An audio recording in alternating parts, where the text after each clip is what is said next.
We're tracking a developing story out of the U.S. A jury in Georgia has found 3 white men guilty of federal hate crimes in the killing of Ahmaud Arbery. He was a black man. He was attacked while he was out jogging in a white neighborhood. The 3 men had already been convicted of Arbery's murder.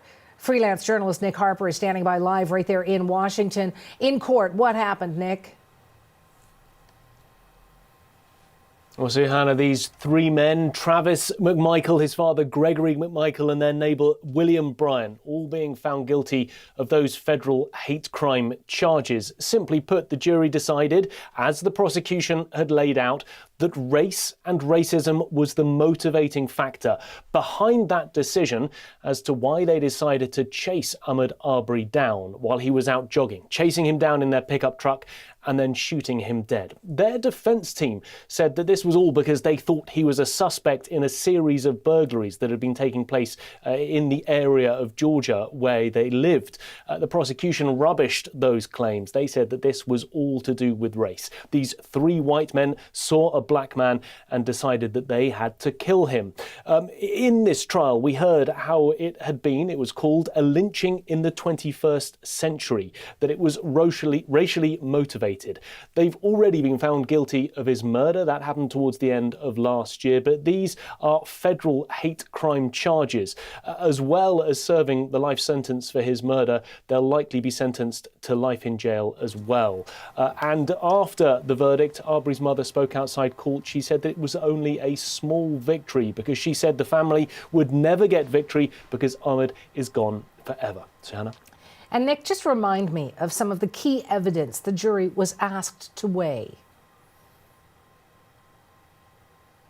Well, the prosecution spent a long time really trying to lay out the fact that this was not just a one-time decision, a one-time viewpoint that these 3 men took towards this black person, but rather this was a life they lived, that they commonly used racist slurs in text messages, in comments on Facebook, that they held those ingrained views that white people are better than black people. Just to lay out some of the things that they mentioned, they would commonly refer to black people as monkeys. They commonly used the N-word in text messages to each other. Travis McMichael said that he really liked his job because he didn't have to work with any black people. We heard how William Bryan had been messaging some of his friends saying that he was unhappy because his daughter had started to date a black man and use a racist slur to describe that boyfriend.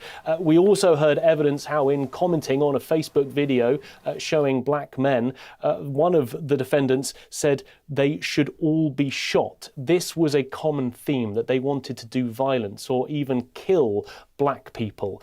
And it was a line of argument that the prosecution really tried to hammer home during the course of this trial to show that it was all due to the colour of the skin, that they decided that this black man needed retribution and he needed to be killing just simply because he was black. The prosecution laying that out, the jury agreeing, and these 3 men likely to be sentenced to life behind bars, something that they're already serving for the murder of Ahmaud Arbery. We'll talk again. That's freelance journalist Nick Harper in Washington.